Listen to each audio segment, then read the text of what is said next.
السلام علیکم ورحمت الله. موږ د امیزون سیریز شروع کړو او په هغه کې موږ د فری ایکسټنشن سی ویډیوز کړو. دا خبره موږ کړې وه چې کوم فری ایکسټنشن موږ دلته استعمالو دا موږ سره په پراډکټ هنټینګ کې اساني راولي، موږ له کار اسانه کوي. نن موږ سره یو بل ایکسټنشن دی چې د هغه نوم دی امیزون سجیشن ایکسپینډر. دلته چې زه کله راشم ګوره ANZ سجیشن ایکسپینډر دا ما ځان سره ایډ ټو کروم کړی دی. راځو دې ته چې دا موږ سره څه کار کوي. د ده کار دا دی، ګوره دلته زه کله یو کی ورډز ورکړم، فرض کړه ټي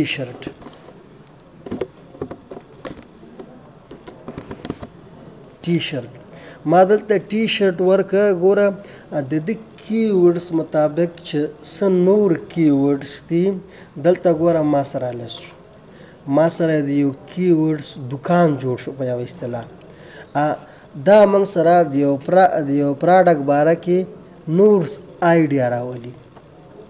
او کله چې موږ او تاسو به مخکې بیا د خیره سره چې ورسېدو وخت سره به هلته بیا تشریح کوو چې کله موږ پراډکټ لیسټینګ کوو نو هلته موږ نه کی ورډز غواړي چې کله څومره موږ قوي کی ورډز ورکوو نو هماغومره چانس شته دی چې زموږ پراډکټ دی ډېر زیات سیل شي.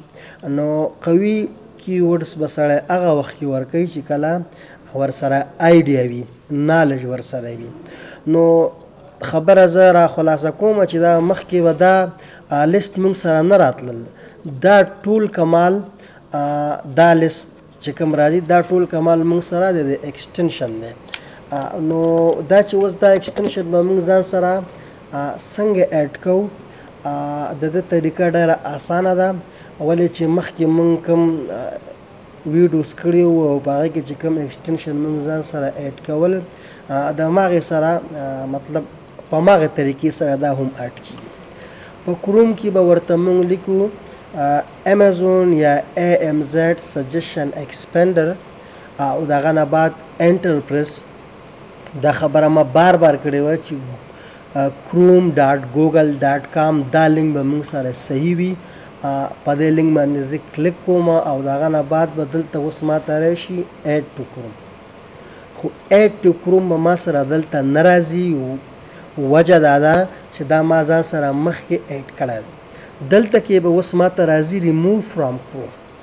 نو تاسو که لومړی ځل لپاره دا ځان سره ایډ کوئ تاسو ته به راځي ایډ ټو کروم. ګوره دلته مطلب د ده چې څه کار دی دغه موږ ته پریویو کې دلته هم شو کوي، نمونې په شکل دلته موږ ته شو کوي چې ده چې کوم ایکسټنشن دی د کار دا دی.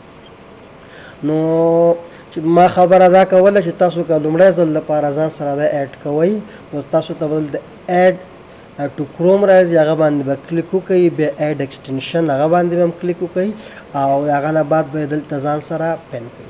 چې کله تاسو ځان سره پین کړئ نو تاسو سره به کار شروع کړي. خدای دې وکړي چې تاسو پرې پوه شوي یاستئ.